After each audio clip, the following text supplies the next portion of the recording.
sözün düzü hayatta da ata ana min əzabına ev tik. Oradan buradan bir çörək tap, evi abad elə, tik bağları yığ yanıma. Sonra da vaxt gələndə bağlar desin ki yok, sen burada yaşamamalısın. Bunu Allah götürmez. Deyirəm ay dostlar, bir ağır yük var sinemde. A dostlar, bir ağır yük var sinemde. Gözüm göre göre qocalır atam. Ürəyim tam gətirmir bu ağır dərdən. Gözüm göre göre qocalır atam. Gözüm göre göre qocalır atam.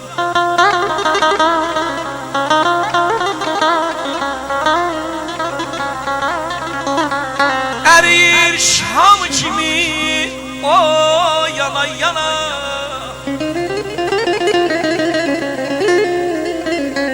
Eriyir şam kimi o yana yana. Eriyir nur saçır bütün cahana. Vallahi ata-ana qədri bilən övladlara hər zaman gərəkdir ata-ana. Gözüm göre göre qocalır atam. Gözüm göre göre qocalır atam.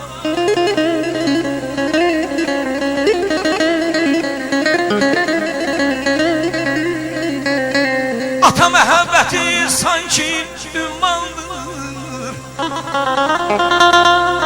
Atasız yaşamaq əzizlərim vallah qardır, borandır. Deyirəm atacan sənə mənim bu canım qurbandır. Gözüm göre göre qocalır atam, qocalır atam. Atadır ay dostlar evin sütunu. Deyirəm atadır ay dostlar evin sütunu ay Allah. Əgər yetərsə ömrünün sonu qəflətdən qocalatan ürəyi.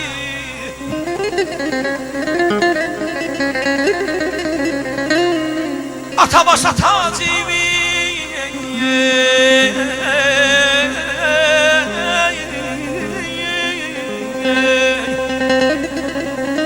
Deyirəm ata başa tacimiş, hər dərdə əlacıymış.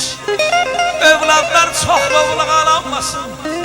Nə qədər övladın imkanı olsa da, laf gedib övlad prezident olsa da yenə atanın adına möhtac imiş.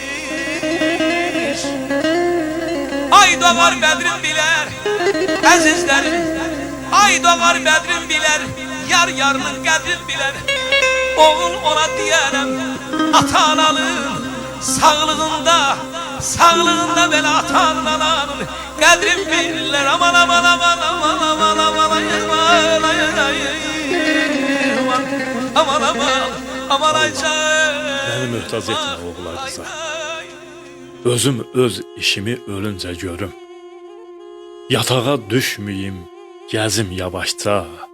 Gözlərimə nur ver, ölüncə görüm.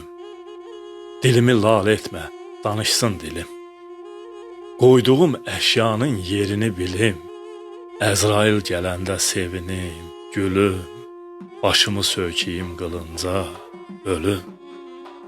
Razıyam, çörəyim qoy çıxsın daşdan. Ağlımı çıxarma sonacan başdan. Halallıq istəyim qohum qardaşdan. Kimsənin qəlbini qırınca, ölüm.